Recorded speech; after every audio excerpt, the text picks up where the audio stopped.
Muy buen día, mi nombre es David Lanchimba, soy estudiante del cuarto semestre de la carrera de Medicina de la Universidad Central del Ecuador. El día de hoy vamos a revisar las distintas maniobras para la evaluación del aparato osteomioarticular, abordando cada una de sus secciones. Para iniciar con el abordaje de nuestro material, vamos a empezar realizando las maniobras básicas para la exploración de la columna vertebral, tanto en su región cervical, torácica y lumbar. Con respecto a la inspección y palpación, se comprobará el alineamiento correcto de las vértebras cervicales. La palpación deberá efectuarse explorando las apófisis espinosas. Esto proporcionará información acerca de zonas dolorosas, el tono muscular y la presencia de crepitantes. Con respecto a la exploración de la movilidad, esta es la región más móvil del raquis en todos los sentidos. En la flexión normal, el paciente deberá tocar con el mentón el manubrio esternal. Para explorar la extensión se le indica que aleje el mentón de la horquilla esternal. La distancia normal deberá superar los 18 centímetros, o bien la frente y la nariz deberán quedar en un plano horizontal. En las rotaciones normales, el paciente puede ver por encima de sus hombros. Las inflexiones laterales se miden en grados y normalmente superan los 30 grados. Maniobra de Spurling.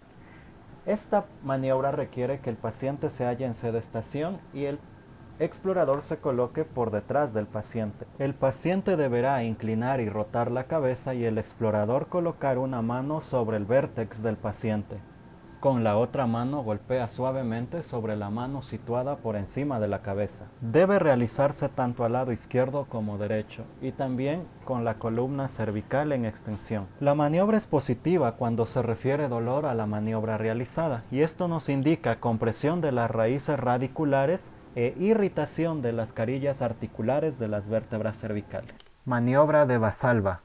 Para ello el paciente debe hallarse en sedestación y el explorador puede encontrarse indiferentemente. Se le pide al paciente que coloque su dedo pulgar en la boca y que sople hacia afuera sin dejar salir el aire.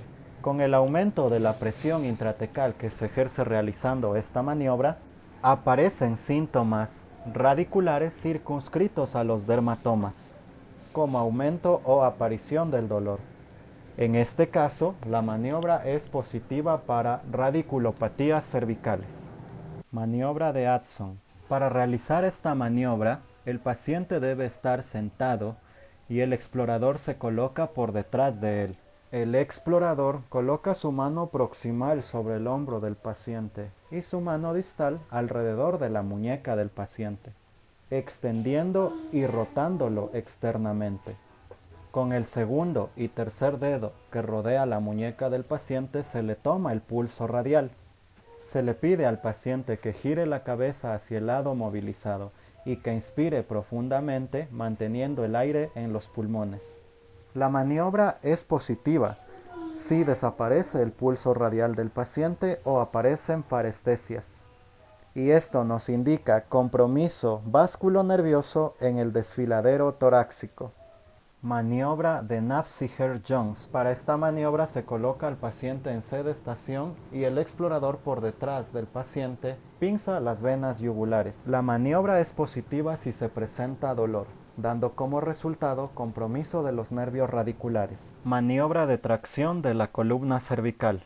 Se coloca al paciente en sedestación y el explorador por detrás de este. Se coloca nuestras manos en el mentón y en el occipital del paciente. Se le pide al paciente que gire la cabeza y se le imprime contracción axial de tipo craneal. La maniobra es positiva cuando se presenta dolor a la contracción de la columna cervical, siendo indicativo de radiculopatías. Esta maniobra está contraindicada en pacientes con una columna cervical inestable. Maniobra de compresión de Jackson. Para esta maniobra el paciente debe estar en sedestación y el explorador se coloca por detrás del paciente. Coloca ambas manos sobre la cabeza del paciente y le imprime una ligera compresión. La maniobra es positiva si se presenta dolor al realizarla, y esto es indicativo de compresión de las raíces radiculares de los nervios de la columna cervical. Maniobra de Klein. Se coloca al paciente de cúbito supino con la cabeza por afuera de la camilla. El explorador coloca una mano en el occipital del paciente y la otra en la frente. Se realiza rotación tanto izquierda como derecha, mientras se le pide al paciente que hable, en espera de un síntoma vegetativo, como mareos, pérdida de la audición o del sentido. La maniobra es positiva si se evidencian estos signos, demostrando compresión o compromiso de la arteria vertebral al momento de realizar cualquier tipo de movimiento de cuello. Para la inspección de la columna dorso-lumbar se realiza con el paciente en bipedestación en posición neutra, donde el explorador observará por detrás el perfil del paciente, observando la alineación de la columna vertebral. La palpación se realizará a lo largo de todo el raquis, buscando síntomas de hipersensibilidad. Con respecto a la exploración de la movilidad, la columna dorsal permitirá realizar movimientos de rotación. Para evaluar esta, se le pide al paciente que coloque las manos sobre su región cervical y rote ligeramente hacia cada lado de su cuerpo. Otra prueba exploratoria de gran utilidad es la medición de la expansión torácica. Para esto se rodea el tórax con una cinta métrica a la altura de las areolas mamarias en el hombre y a la altura de los surcos mamarios en la mujer. Se toma en cuenta la diferencia entre la máxima inspiración y el reposo. Si es inferior a 2.5 centímetros, se puede afirmar que está reducida. Con respecto a la exploración de la movilidad de la columna lumbar, se explora la flexión anterior, la extensión, la lateralización, tanto izquierda como derecha, y la rotación que se puede realizar tanto a la izquierda como a la derecha. Para evaluar correctamente la flexión anterior, se le indica al paciente que trate de tocarse las puntas de los pies con los dedos extendidos sin flexionar las rodillas. Explorar la marcha también resulta de gran utilidad. La efectuada en la punta del pie resulta dolorosa si existe compromiso de la raíz S1. Contrariamente, la realizada con los talones aparece dolor si el compromiso se realiza a nivel de L5. Maniobra de Schoberg. Con el paciente en bipedestación, el explorador tendrá que hallar la apófisis espinosa de L5, realizar una marca sobre esta y medir con ayuda de una cinta métrica 10 centímetros en sentido craneal hacia arriba para realizar otra marca. Se le pide al paciente que realice flexión anterior y complementaria a esta se mide nuevamente la distancia entre los dos puntos, la cual debe diferenciarse mayor a 3 centímetros. Se le pide al paciente que realice extensión, en donde la distancia inicial se deberá acortar entre 1 a 2 centímetros. Si no se alcanzan los valores ya descritos, es positivo para la maniobra, que puede darse principalmente por patologías infecciosas, inflamatorias o de tipo degenerativo. Maniobra de Hoth. Con el paciente en bipedestación, el explorador tendrá que hallar la apófisis espinosa de la séptima vértebra cervical, realizar una marca y medir 30 centímetros con ayuda de una cinta métrica en sentido caudal a esta para realizar otra marca. Se le pide al paciente que realice flexión anterior, con lo que la medida anterior deberá aumentar 2 o 3 centímetros. Seguido de esto, se le pide al paciente que realice flexión posterior, con lo que la distancia anterior se reducirá entre 1 a 2 centímetros.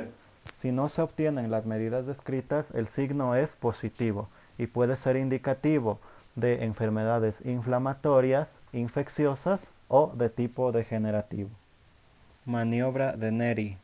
Con el paciente en sedestación, el explorador coloca ambas manos en el vértex del paciente y baja su cabeza hasta que el mentón haga contacto con el tórax. Si aparece dolor, la maniobra es positiva e indica la compresión de una raíz nerviosa. Maniobra de Neri reforzada. Esta maniobra se realiza si la anterior resulta negativa.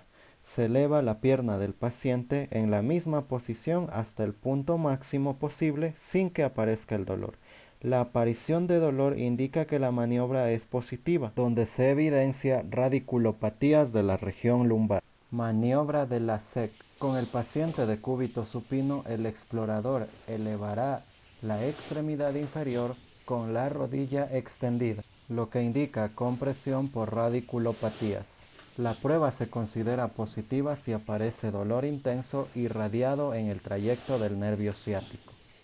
Maniobra de la SEC invertida. Con el paciente de cúbito ventral, el explorador le pide que flexione la rodilla. El explorador coloca una mano a la altura de la rodilla y la otra en la parte anteroinferior del muslo, llevando a extensión la cadera. La maniobra se considera positiva si aparece dolor. Es indicativo de irritación de las raíces nerviosas L3 y L4 por tracción del nervio femoral. Maniobra de elasticidad de la columna dorsolumbar. Para realizar esta maniobra, el paciente debe estar de cúbito ventral.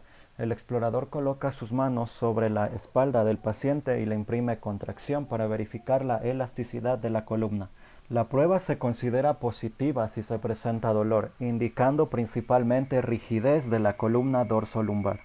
Maniobra de Adam. Con el paciente en bipedestación, el explorador le pide que flexione la columna para evidenciar principalmente la simetría de la columna dorsolumbar. Se observa la presencia de escoliosis, viendo si ésta se ha corregido o reducido. Si permanece la curva, el explorador se coloca por delante del paciente y le pide que eleve los brazos de forma horizontal. Si con esto la curva se reduce o se corrige, será una escoliosis funcional. Caso contrario, será una escoliosis estructural. Continuando con la revisión de nuestro material, vamos a revisar las maniobras básicas que se pueden utilizar durante la evaluación de las articulaciones sacroiliacas. Para explorar adecuadamente las articulaciones sacroiliacas hay que tener en cuenta que son articulaciones profundas con escasa movilidad, que desaparecen en la quinta década de la vida. Con el paciente en decúbito dorsal, la exploración deberá efectuarse sobre las espinas ciáticas anterosuperiores, tanto en posición ventral como lateral, izquierda y derecha. Con el paciente en decúbito ventral, se explora la articulación sacroiliaca propiamente dicha. Maniobra de apertura de Volkmann. Con el paciente de cúbito dorsal, el explorador presiona con ambas manos las espinas ilíacas anteriores hacia afuera y hacia abajo. Maniobra de cierre de Erickson. Esta maniobra se complementa con la maniobra anterior y se presiona con fuerza hacia adentro la parte anterior de ambas crestas ilíacas. Estas dos maniobras son específicas pero poco sensibles. Si se presenta dolor, ambas maniobras son positivas para la presencia de lesiones en la articulación sacroiliaca. Maniobra de Patrick.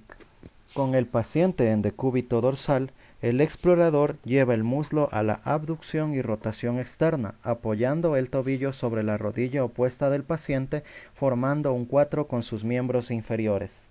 Se valora midiendo la distancia que existe entre la rodilla y la camilla entre ambos semicuerpos. La maniobra será positiva cuando aparezca dolor o limitaciones al realizarla y se deberá realizar un diagnóstico diferencial entre una patología sacroiliaca, coxofemoral o de tipo lumbar. Maniobra de Gaenslen. Con el paciente de cúbito dorsal, el explorador deberá hallarse al lado a evaluar del paciente. El paciente debe sujetar con ambas manos la pierna contralateral, flexionando la rodilla. El explorador deberá llevar la extremidad a evaluar a abducción y realizar flexión y extensión. La maniobra es positiva si se presenta dolor y se deberá evaluar un diagnóstico diferencial entre una disfunción mecánica de L4, lesión sacroiliaca y disfunción coxofemoral. Continuando con la revisión de nuestro material, es momento de revisar las maniobras básicas para la evaluación del sistema osteomioarticular referente al miembro superior. Con respecto a la inspección y palpación del hombro, se evidencia su simetría y el hallazgo de puntos dolorosos. Con respecto a los movimientos que se puede realizar con el hombro, podemos decir que esta es una articulación sumamente móvil. Puede realizar aducción, abducción. También puede realizar una rotación completa.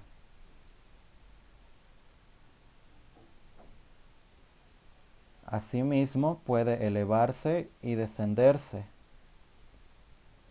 Además, también puede realizar una rotación externa y una rotación interna. Maniobra de Hawkins-Kennedy. Con el paciente en sedestación, el evaluador coloca el hombro en flexión de 90 grados y rotación interna con el codo flexionado. Sosteniendo con una mano el codo y con la otra la parte distal del antebrazo, lleva pasivamente a rotación interna forzada al miembro. Si aparece dolor, la maniobra es positiva, indicando que existe atrapamiento de las estructuras subacromiales, como el tendón del supraespinoso, la bursa subdeltoidea y el tendón de la porción larga del bíceps. Maniobra de Nehr. Con el paciente en sedestación, el evaluador coloca una mano sobre el hombro del paciente y fija la escápula, y con la otra mano realiza una toma en la parte distal del brazo. Pasivamente flexiona elevando el brazo, en rotación interna abduciéndolo a la mitad del arco en movimiento. Si aparece dolor, la maniobra es positiva, indicando que existe atrapamiento del espacio subacromial. Maniobra de Job. Con el paciente en sedestación, se le pide que abduzca los hombros a 90 grados, en rotación interna, con flexión horizontal, de 30 grados, los antebrazos pronados y los pulgares en dirección hacia el suelo. El evaluador coloca sus manos en la parte superior distal del brazo y se le solicita al paciente que mantenga esta posición mientras el evaluador ejerce una fuerza descendente en dirección hacia el suelo. Si aparece dolor o incapacidad para realizar la maniobra, se considera positiva, dejando en evidencia una enfermedad inflamatoria o degenerativa del tendón del músculo supraespinoso. Maniobra de Gerber. Con el paciente en sedestación, el evaluador coloca el brazo extendido en rotación interna y con el codo flexionado, el dorso de la mano en contacto con la espalda. El evaluador coloca una mano en la escápula y la otra sobre el tercio distal del antebrazo. Se le pide al paciente que separe la mano de la espalda, mientras el evaluador resiste el movimiento. La prueba será positiva cuando el paciente no pueda separar la mano de la espalda o aparezca dolor, siendo indicativa de una patología propia del músculo subescapular. Maniobra de Paté. Con el paciente en sedestación, el examinador coloca el hombro en separación de 90 grados y el codo flexionado 90 grados. Una mano fijará el hombro y la otra se coloca en la parte distal del antebrazo. Se le solicita al paciente que lleve su mano arriba, resistiendo a la fuerza que opondrá el examinador. La maniobra se considera positiva si aparece dolor, indicando lesión del músculo y del tendón infraespinoso. Maniobra de Jochum. Con el paciente en sedestación se le solicita que lleve la palma de la mano al hombro contralateral.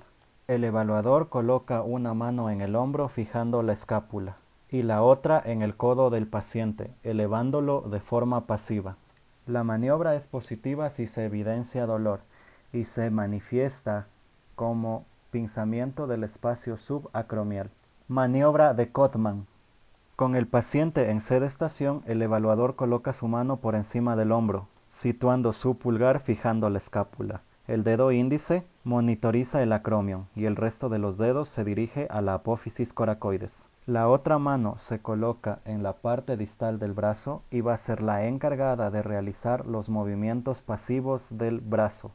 Se valorará el recorrido articular en el movimiento pasivo, la calidad del movimiento y la aparición o no de dolor en todo el recorrido articular del hombro. Si aparece dolor, la maniobra es positiva, indicando compromiso de los componentes que conforman la articulación glenohumeral. Maniobra rápida de movimientos combinados del hombro.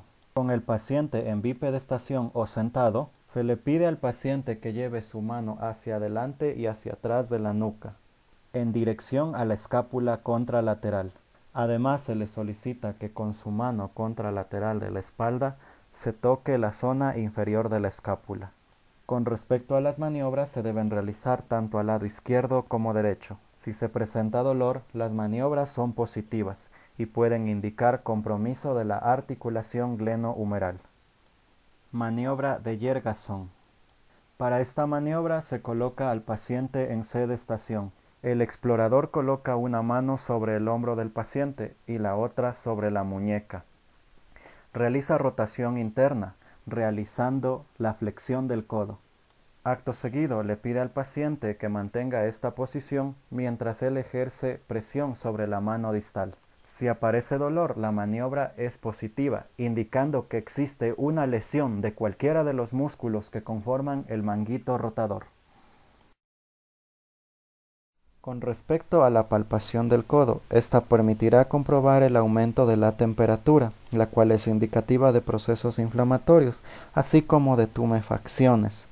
Se debe evaluar los procesos trocleares, epitrocleares y el olecranon del codo, así como el pulso braquial en esta zona. Con respecto a la exploración de la movilidad, esta es una articulación en tipo bisagra, pudiendo realizar una extensión normal que va entre 0 a 5 grados. La flexión aproximada será de 150 grados y el paciente normalmente puede tocarse el hombro. La pronación es de 90 grados. Maniobra de Cosen. Con el paciente en sedestación, el explorador fija una mano en la articulación del codo, localizando la tróclea y la epitróclea. Coloca la otra mano sobre la muñeca del paciente y le imprime movimientos de resistencia hacia abajo. Acto seguido, el explorador coloca la mano del paciente en supinación, lo toma de los dedos y realiza movimientos contracción hacia abajo.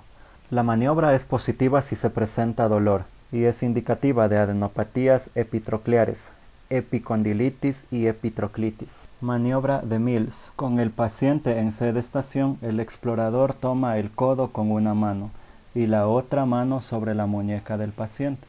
Eleva el codo flexionado y con rotación interna.